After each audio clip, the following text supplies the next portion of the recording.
At the point in the race on Sunday in Bahrain,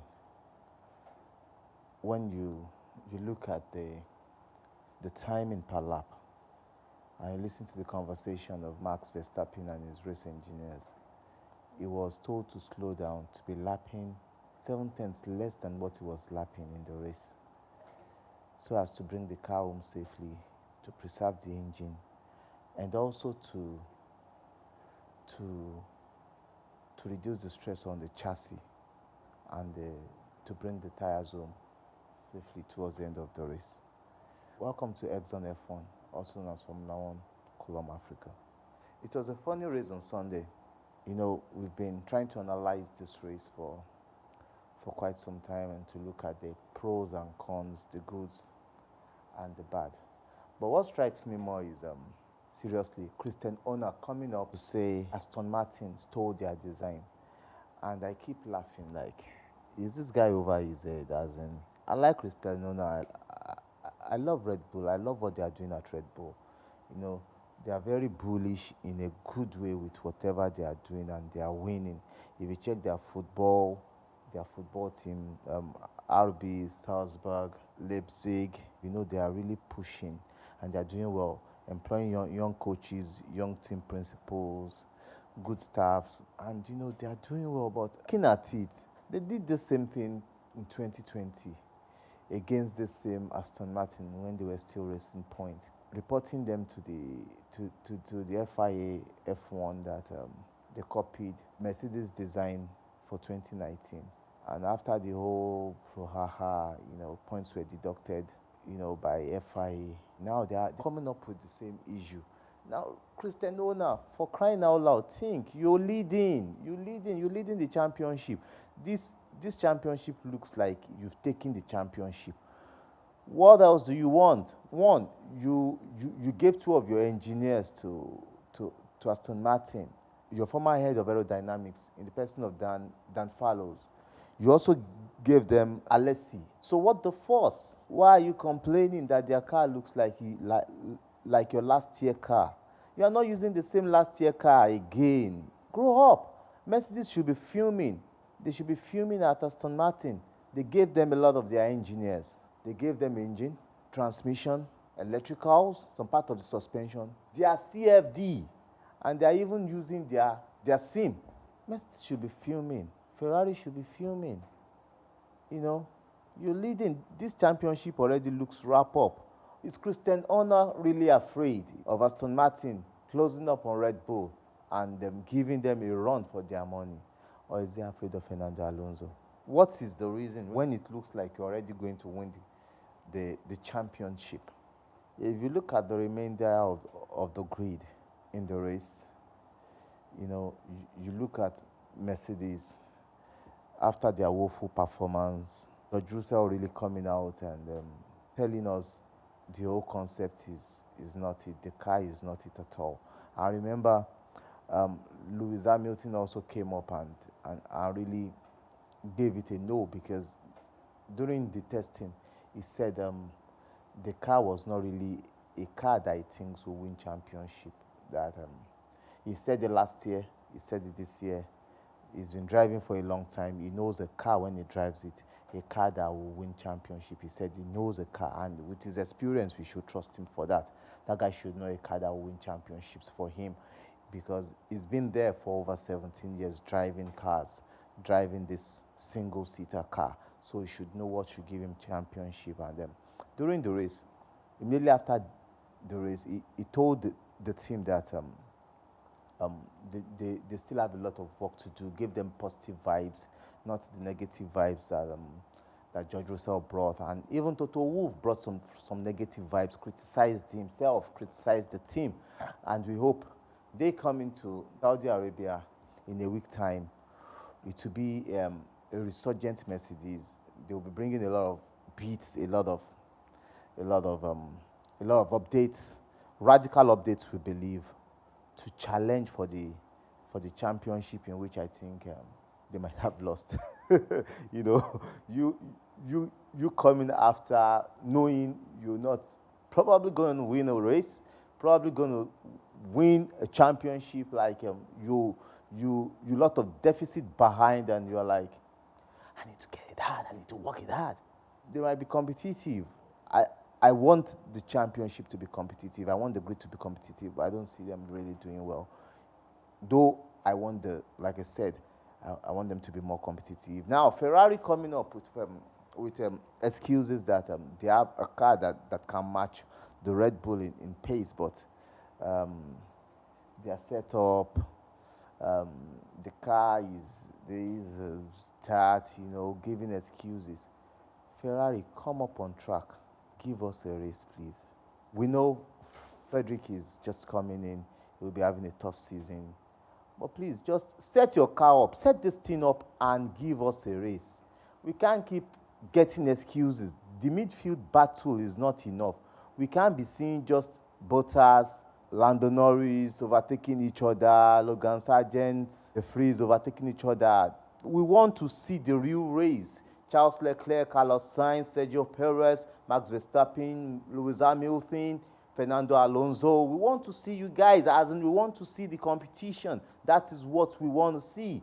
That is why most of us are buying the subscription, That's what we want to see. We don't want to come up and every time getting excuses. So please, Ferrari, please come up with something. Come up with something. Let us see a race this season. Let us see not just one races this season. Let us see how tight the competition will be, And normally, the person that wins the first race of the season most times don't end up winning the championship. Let's see how this pans out. We hope it will not turn the other way around, We hope it remains the same piety it has been for about 10 years now. That the first winner of the race of the season don't win the championship. It might be more competitive. So let's hope to get the competition. Logan Sargent drove for Williams. He was so happy that on his first race in F1, he was able to come up 12th. He was so happy with that. I'm now looking at Oscar Piastri. How will he be feeling seeing that Alpine? Though one Alpine retiring, but the other Alpine, really doing well in the race, while his own car was retired, and his teammate's car was I think 15th on the grid. I don't know what will be going through his mind now, though, but I don't really feel he'll be happy with his decision, because his decision caused a lot of controversy last season in the paddock, when he said he does not have a good contract, or a sorted out contract with Alpine, and Alpine said they have a written contract, and it was up and down till FIA came to interject in the case, and he got a seat with McLaren. I don't know how he will feel. And also, Bottas really feel happy with his Alfa Romeo. He knows he's not going to win any championship, or Alfa Romeo really winning anything this season, or in close seasons he will be there. But he's really happy with his drive. He's happy with his car. He's happy with the competition that they are bringing, because only the engine supplier suffered the engine loss, not the buyers, like Haas, Alfa Romeo. They didn't suffer any damage during the race, and it was great for them. It was watch out for the next race in Saudi Arabia, Diriyah, and see how good that race will be. We know it will be a very good competition, because teams like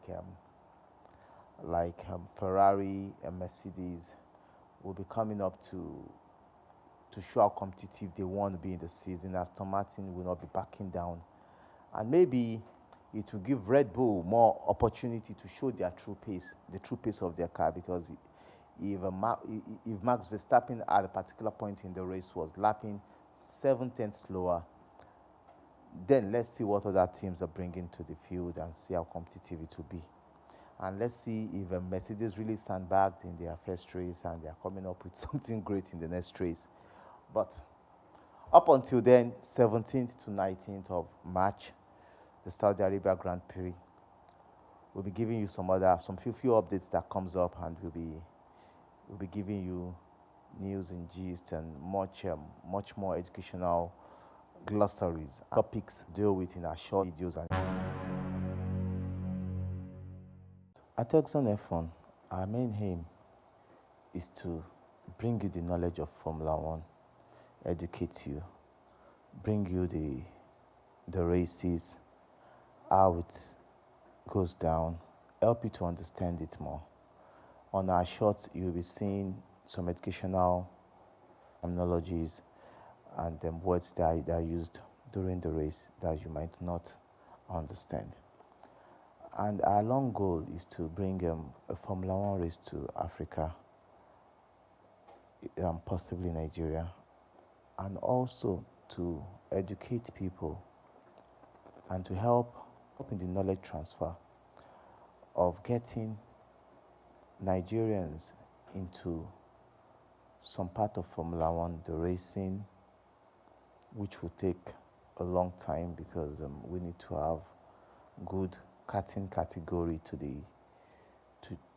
challenge, to get drivers from the karting categories into the small formulas, the Renault formulas, Formula 4, and other formulas, because before we can get a driver to Formula 1. That might take a long time, but that is our goal, to be the bridge to help people realize their dream in Formula 1. Some people may not even know that is where they are meant to be, but our own main aim is to help them to navigate and realize that goal.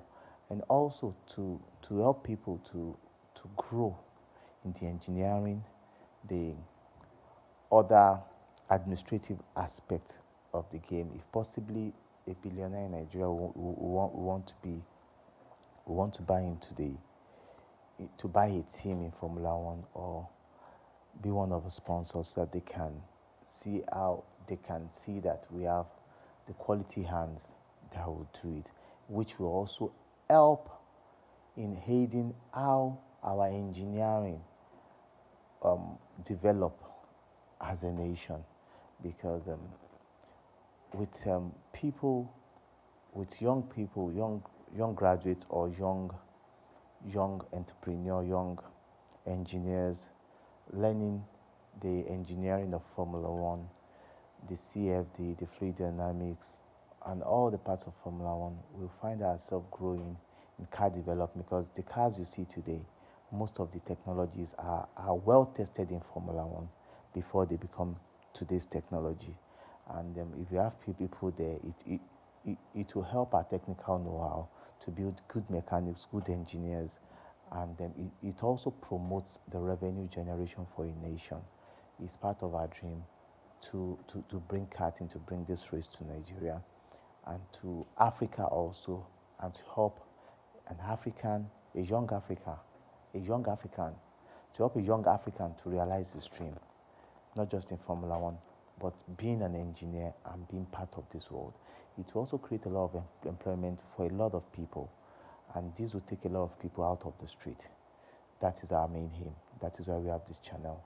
If there's a way you can support, we'd love you to come on board, work with us, and we'd love to work with you. Thank you.